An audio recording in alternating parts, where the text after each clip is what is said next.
सुनो जान नहीं पाए। ए बरमान हेलो हाजी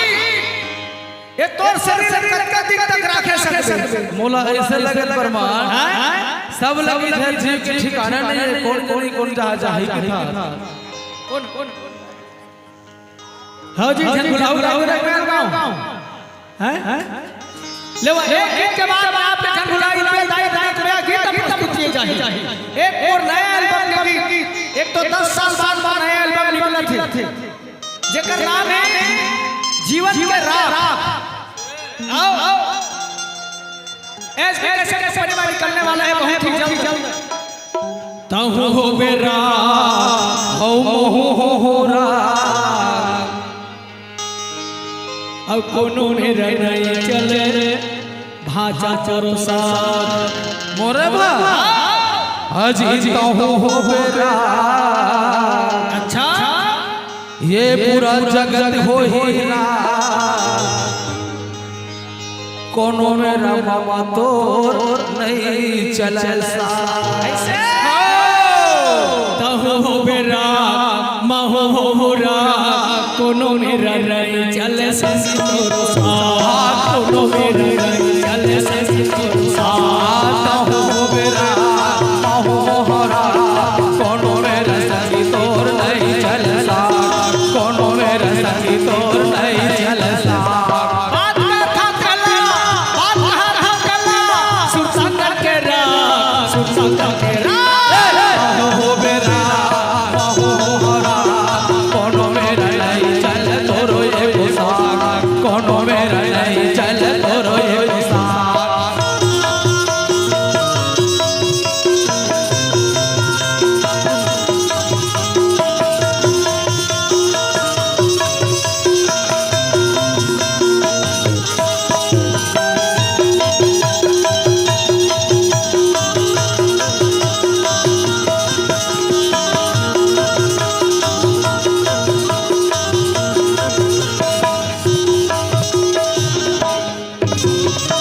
दस महीना निकला अपन पोख मेरा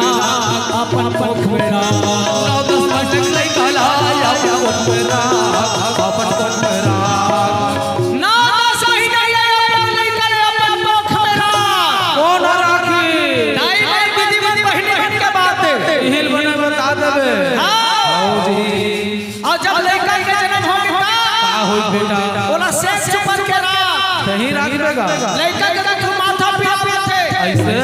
पेट में आवे थे ऐसे जन्म घुट्टी पिया करा दवाई गोली खवा करा सेक्स कर करा 9-10 महीना लड़का लाया अपन पोख मेरा अपन पोख मेरा 9-10 महीना लड़का लाया अपन पोख मेरा अपन पोख मेरा जन्म हो गए लड़का ला सेक्स बन के रा सेक्स बन के रा जन्म हो गए लड़का मोर सेक्स बन के रा सेक्स बन के रा लड़का मरिया यानी के लायक हो गए कैसे आगे जाओ के पानी ले आगे जाओ के पानी ले बचा के तेरा हो बेरा हो रा एक दिन हुरी भाई एक दिन चल करो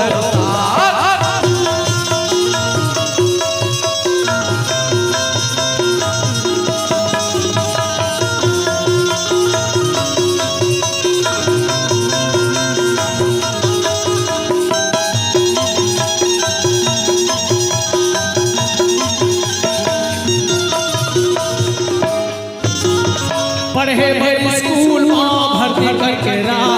भर्ती करके रा पढ़े भरे स्कूल में भर्ती करके रा भर्ती करके रा लड़का पढ़े नहीं होगे अच्छा लड़का पढ़े नहीं होगे पढ़े भाई स्कूल में भर्ती करके रा पढ़ लिख के होशियार हो गए ओकर नौकरी लगाबा 50,000 5 लाख 10 लाख घूस दे बर्बाद